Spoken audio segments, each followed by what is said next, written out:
종합주가지수 1만에 대비하라 두 번째 영상입니다.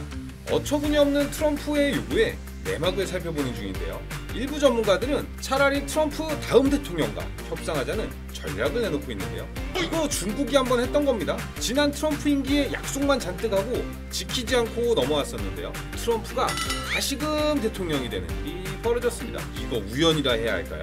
지금 미국의 요구가 막무가내 트럼프에 의해서인지 아니면 미국인들 대다수가 그렇게 생각하는지 보려면 트럼프의 선거 캠페인을 살펴볼 필요가 있습니다. 마가, Make America Great Again. 미국을 다시 위대하게 만들자. 제가 한 번에 알아들을 정도니 매우 쉬운 말입니다. 그런데 여기 어폐가 있습니다. 우리가 미국을 칭하는 다른 말, 천조국, 세계의 경찰, 슈퍼파워, 통칭하면 팍스 아메리카나 패권국이라고 부르잖아요. 그런데 마가 캠페인의 어게인에 주목해 보자면 다시 위대하게, 지금 위대하지 않다는 이야기가 되고, 미국의 많은 사람들은 현재의 미국이 위대하지 않다에 공감을 했다는 거잖아요. 우리 미국이 최고라고 미국을 부르는데 미국 사람들은 우리 위대하지 않다라는 본인들을 폄하하는 말에 공감했다는, 무슨 오타니가 전 투수할 때에 비해 타격할 때 부족함을 느껴요 라고 말하는 것도 아니고, 통상 국뽕이란 거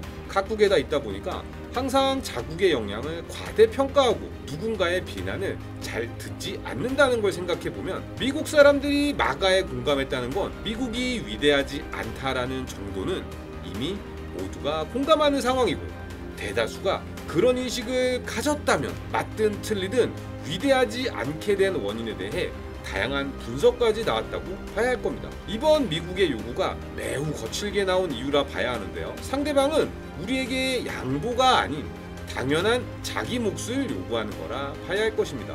우리가 공감하건 말건 간에요. 지난 영상에서 환율 이야기 드렸는데 이 지점이 문제의 출발입니다. 한국과 미국이 무역을 하며 한국 물건이 일방적으로 미국으로 들어가고 달러는 한국으로 막 쏟아져 들어오는데 내려가야 할 원달러 환율은 올라만 가고 있어. 너도 나도 원화를 달러로 바꾸겠다는 어딘가 모순돼 지속되지 못할 구조를 서학개미가 메워주고 있었습니다. 아니 무슨 서학개미가 움직인다고 환율이 얼마나 변하겠어? 라고 할 수 있습니다만, 달러 자산에 투자하는 건 서학개미 이전에 중앙은행이 나섰었고 한국투자청을 설립하고 수출기업들 달러를 해외에 투자하고 이런 것들이 한계에 다가갈 때쯤 IMF 당시 금모으기를 통해 위기를 극복한 것처럼 수출기업들을 위해 원화 가치 절하에 서학개미들이 동참 정도 한 거라 보시면 될 듯합니다. 미국 기업의 성장이 예상돼 기대 수익이 커서 투자한 걸 왜 뭐라고 하냐, 맞는 지적일 수도 있습니다만 코스피 저평가라면서요. 한국 기업 PBR 1에 못 미치는 비정상 상황이라면서요. 그럼 저평가된 한국에 투자해야지 왜 미국에 투자하고 있죠? 우리 미국 기업에 투자하는 것도 있지만 지난 몇 년간 자산관리 표어가 달러 자산에 투자하라였습니다. 달러 강세가 올 거니까 주식이든 심지어 제로금리 이자를 지급하지 않을 미국 장기 국채까지 마구잡이로 사들였습니다. 이자를 주지 않겠다는데도 돈을 빌려준 거 정상이었나요? 제가 좋아하는 앙드레 코스톨라니 이야기 안 할 수가 없네요. 투자자들은 주식이 내릴수록 비싸다고 느끼고 오를수록 싸다고 느낀다. 20여 년 전에 이 글귀를 읽었을 땐 잘못된 부분이란 인식도 못하고 지나쳤습니다. 우리가 알고 있던 상식과 조금 반하는 모순된 역사적 사례들을 설명드려 보겠습니다. 예전 페드 의장 앨런 그린스펀도 이해하지 못하는 일이 있었습니다. 그린스펀의 수수께끼로 알려져 있는데요. 미국 연준 의장이 야 이거 미국 경기 너무 과열이다, 기준금리를 올려서 경기를 진정시켜야겠다고 해서 기준금리를 올렸습니다. 기준금리를 올리면 금리가 올라가야죠. 민간기업이든 국가든 채권금리가 올라가야 합니다. 그런데 기준금리를 올리고 올려도 국채금리는 올라오지 않는 그린스펀도 이유를 모르겠다고 한 그린스펀의 수수께끼입니다. 우리는 미국을 천조국, 세계의 경찰로 보는 관점도 있지만 악의 축, 경제적 악당, 약탈자로 보는 경향도 있는데요. 그린스펀의 수수께끼의 해법은 중국을 비롯한 대미 수출국들이 벌어들인 달러로 미국의 물건을 구매하지 않고 미국 국채를 비롯한 미국 자산에 투자를 한 덕분이라고 해야 할진 모르겠지만, 그것도 적정 금리보다 더 낮은 금리로 미국에 돈을 빌려줬으니 착하고 고맙다고 해야 할 것 같지만, 미국 금리가 균형점 이하에서 거래가 되고 균형점 이하로 장기간 머물다 보니 서브프라임 사태와 같은 과잉 유동성에 의해 돈이 투자되지 말아야 할 곳까지 투자된 일이 벌어졌습니다.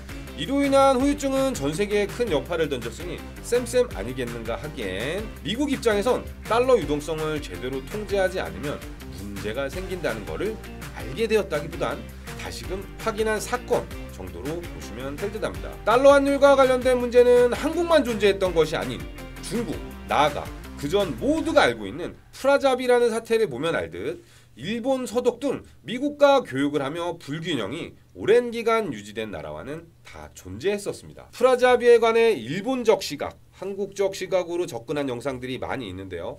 오늘 저는 좀 반대되는 관점을 전해드릴까 합니다. 미국이 본인들의 잘못을 각국 재무장관을 불러 모아 덤팅이를 씌운, 좀 더 직접적으로 일본의 잃어버린 10년을 가져온 주범으로 묘사하곤 하는데요. 모르시는 분들을 위해 설명드리면 일본이 미국의 물건을 잔뜩 팔아먹었으면 엔화 가치가 상승해야 하는데 미국의 물건을 팔아도 엔달러 환율이 유지되는 일이 벌어진 겁니다. 1달러에 240엔을 하고 있으니 미국이 니네 환율 가지고 장난질 쳐서 미국 경제가 박살났어. 다시금 미국 경제를 살려야겠어. 니네 중앙은행들이 달러를 팔아 엔화 마르크화를 사서 엔화 마르크화 환율을 절상해 라고 한 일을 프라잡이라고 하는데요. 이걸 미국의 부당한 압박으로 보는 시각이 많습니다만 프라잡이 당시 240엔이던 엔달러 환율이 1년 만에 160엔, 2년 만에 120엔대로 변화했습니다. 시장에 인위적 개입을 해도 일시적일 뿐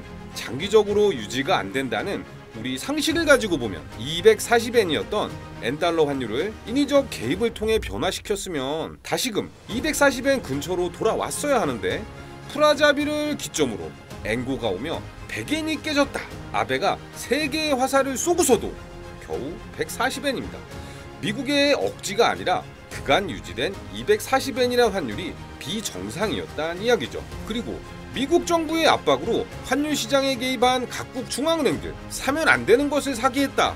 이렇게 봐도 될까요? 각국 중앙은행들은 가지고 있던 달러를 팔아 엔화 마르크화를 샀습니다. 그 결과 각국 중앙은행들은 엄청난 이득을 봤습니다. 당연하겠죠. 1달러를 240엔에 바꿔뒀는데 환율이 1달러에 120엔이 돼버렸으니 순식간에 1달러가 2달러가 되는 마법. 각국 중앙은행에 엄청난 수익을 가져온 매매를 압박했다? 이건 뭔가 앞뒤가 안 맞는 말이 아닐까요? 수출기업 지원해 보겠다고 억지로 환율 붙들어 매고 있던 중앙은행에 숨통을 트이게 해줬던 좋은 합의 아닌가요? 지난 영상, 이번 영상 쭉 보다 보면 공정하지 않은 상황을 공정하게 바꾼 건가요? 아니면 공정한 상황을 불공정하게 바꾼 건가요? 그래도 미국이 잘못했으니까 일본이 10년, 20년 잃어버린 거 아니냐고요? 시장 원리에 따른 자국환의 상승이 수출기업에 부정적 영향을 주는 건 사실입니다만 환율이란 오르고 내리고 하면서 무역 당사국에 균형적 이익을 줘야지 무역은 무역대로 하고 환율은 환율대로 따로 움직이면 쌍방간 각각 얻는 게 있고 잃는 게 있습니다. 자국안 가치가 올라가면 수출기업은 어려움을 겪겠지만 국민들은 어떨까요? 수출이 어려워졌으니 국민들도 어려울 것이라 생각할 수 있겠지만 자국환이 강해지면 물가가 내려갑니다. 우리로 예를 들면 지금 저유가를 하는데 저유가 체감하시는 분 계신가요? 원산지 기준 원유 가격은 지난 10년간 변화가 없었습니다. 20년 전이라 해도 큰 차이 없고요. 20년 전 리터에 1,400원 하던 휘발유 가격은 10년 전에 1,600원, 지금은 1,720원 하고 있네요. 물가라는 건 오르기 마련이긴 합니다만 배럴당 60불 수준으로 올라가지 않은 원유 가격에 비해 1달러에 1,000원 하던 환율이 1,100원, 1,400원 이렇게 올라오니 소비자 가격은 올라가는 겁니다. 전력요금부터 해외여행 경비까지 수입 물가는 계속 올라온 거고요. 이를 통해 수입을 억제하며 국산품을 더 사용할 수 있게끔 하는 장치가 돼서 우리에게 좋은 것 같지만 교역 상대국이 보기엔 환율 조작을 통해 자국산 소비를 장려하고 있다고 보여지는 거죠. 관점을 조금 꼬아서 볼까요? 사드 사태니 뭐니 하며 중국 관련 이슈가 터졌을 때 현대차, 롯데, 삼성을 비롯한 많은 한국 기업들이 중국에 진출했다. 일순간 밀려나고 그런 일이 벌어졌음에도 중국 소비자의 자발적 선택이라는 중국말 액면 그대로 받아들이시나요? 우린 그러지 않았다라고 생각할지라도 미국 입장은 그렇지 않을 것이고 슬프게도 미국의 압박에 미국이 잘못했고 한국말이 맞네 라고 이야기해줄 국가가 없을 것이라는 겁니다. 미국의 트럼프가 한국에만 이런 잣대를 들이댄 것이 아닙니다. 일본과 EU를 상대로도 과한 요구를 했습니다. 협상이란 당연히 무리한 요구를 하고 조금씩 접점을 맞춰가는 겁니다만, 일본과 EU는 힘이 없고 굴욕적 외교관계에 길들여져 무기력하게 미국과 합의한 것이 아닙니다. 달러라는 기축통화를 사용하는 과정에서 그간 자국의 이익을 해왔던 행위의 되돌림, 또는 그간 자국의 이익을 위해 불공정한 행위를 하지 않았지만 앞으로도 달러라는 기축통화 체제가 유지되는 것이 자국에 더 이익이 되겠다는 결론하에 합의에 응한 것입니다. 지금보다 더 좋은 조건에 미국과 협상이 체결될 것이라 보고 있지만, 시야를 좁혀 협상만 보자면 매우 불공정하고 불합리한 조건들 투성이일 것입니다. 불공정한 협상이 될 것이란 걸 인지하고 있어야지 우리가 미국에 밀려선 안 돼! 라는 스탠스를 가지면 안 된다는 겁니다. 아마 이번 협상이 잘 된다면 코스피 1만을 향해 가는 길이 열리지 않을까 생각하면서, 다음 영상에선 우리 한국이 어떤 스탠스를 취해야 할지와 가장 중요한 투자자로서 우리가 어떤 전략을 가져가야 하는지 설명드려 보겠습니다.